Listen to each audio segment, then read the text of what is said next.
Hello welcome to ലിൻസീസ് link. വർഷം മുഴുവൻ കായ്ക്കുന്ന എൻ്റെ അവക്കാഡോയുടെ വിളവെടുപ്പാണ് ഇന്ന് ഞാൻ നിങ്ങളെ കാണിക്കാൻ പോകും. നമ്മുടെ നാട്ടിലും ഇത് നല്ല രീതിയിൽ കായ്ക്കും. പലർക്കും ഒരു സംശയമുണ്ട്, നമ്മുടെ നാട്ടിൽ അവക്കാഡോ കായ്ക്കുമോ എന്നൊക്കെ സംശയമുണ്ട്. ഒരു സംശയിക്കേണ്ട ആവശ്യമേ ഇല്ല. അതിനൊരു പ്രൂഫാണ് ഈ ഒരു വീഡിയോ എന്ന് പറയുന്നത്. ഇവിടുത്തെ അവക്കാഡോ എന്ന് പറഞ്ഞാൽ എല്ലാ 3 മാസത്തിലും നിറയെ കായ്ക്കും. ഇത് ഞാൻ നട്ട ഒരു അവക്കാഡോയാണ്. കാരണം ഇത് ഞാൻ വാങ്ങിച്ചപ്പോൾ വളരെ ചെറിയൊരു തൈയായിരുന്നു.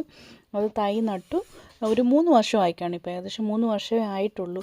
ഇതിനോടകം തന്നെ നല്ല രീതിയിൽ കായ്ച്ച് നല്ലൊരു മരമായിട്ട് മാറി നിറയെ കായ്ക്കും. പിന്നെ പ്രത്യേകത എന്ന് പറഞ്ഞാൽ എല്ലാ 3 മാസത്തിലും ഈ അവക്കാഡോ കായ്ക്കുന്നതാണ് എന്നുള്ളതാണ് വേറൊരു പ്രത്യേകത. നിറയെ മരം മുഴുവൻ അവക്കാഡോയുടെ ഫ്രൂട്ട്സാണ്. ഇത് വാങ്ങിക്കാൻ ചെന്നാൽ വില കേട്ട് കഴിഞ്ഞാൽ നമ്മൾ ഞെട്ടും. അതുപോലത്തെ വിലയാണ്.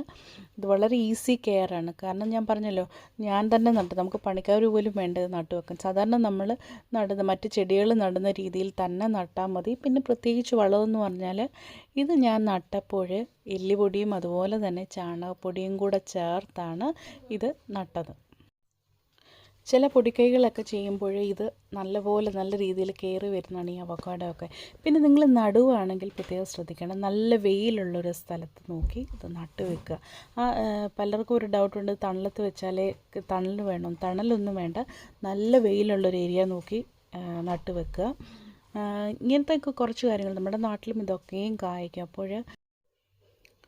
ഇപ്പം നമ്മുടെ പഴവർഗ്ഗങ്ങളായിട്ടുള്ള ചെടികൾ, ഇപ്പോൾ മഗ്രാനൈറ്റ് ആയാലും അവക്കാഡോസ് ആയാലും ഒക്കെ നട്ടു വെക്കുക.